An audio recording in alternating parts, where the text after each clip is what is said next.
You talked about some of the foundational parts of the business. Let's talk about the details that's going to make your business successful in the process. The relationship with client, it's a big deal. Personal assistance, self-service, automated service, communities as a whole. Think about that aspect of it. And then also how the revenue stream, how you're going to sit down there and create that.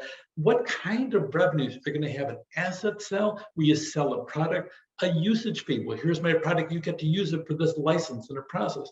Okay, a subscription fee. I have this wonderful software as a service. Oh my gosh, a SaaS model, lend, lease, rent, licensing, brokerage, advertising. What revenue stream are you going to go through? And then on the revenue stream, you're going to have a fixed menu. This is Dyson. You must pay $499 for this Dyson hairdryer. And by the way, it never goes on sale forever and ever. Yes, it's called list price, and nobody can sell it or distribute it at a price less than that.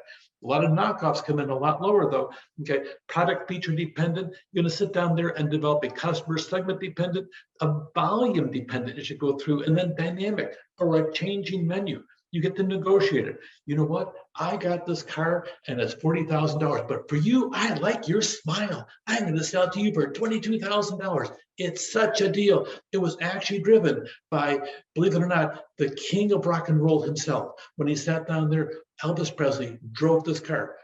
What I thought it was in 1990. Well, actually, it looks like in 1990. It's actually in 1967. Let's bring it about the details. Okay, yield management, real-time market, auctions, different kinds of flexibility in the menu as to what you're doing. Pay attention to the pricing. The pricing is bigger than most people realize as to how you go about defining it. It's a big topic that occurs differently in different industries. The objectives, is it a target return on the investment, a percentage? Is it to build traffic, so you cut the price lower? Is it to achieve greater market share? Are you creating an image? Because a low price creates an image as well as a high price creates an image. Are you furthering social objectives in the process as well? Think about cost-based versus demand-based versus competition-based. Oh no, a big sale, 70% off. Well, the sign was there last week, last month, last year, same sign, same concept. They may change the color this year, okay? But break-even analysis, you got to sit down, figure what that is in the process, make certain you know what the fixed costs are, what the variable costs are. Here's the actual formula that we covered in class, but think about the other things, a skimming price strategy, a penetration to make sure you grab market share, sell it at cost or even below just to destroy the competition, or just go through with your everyday low pricing model. So keep your competitive pricing going in the process.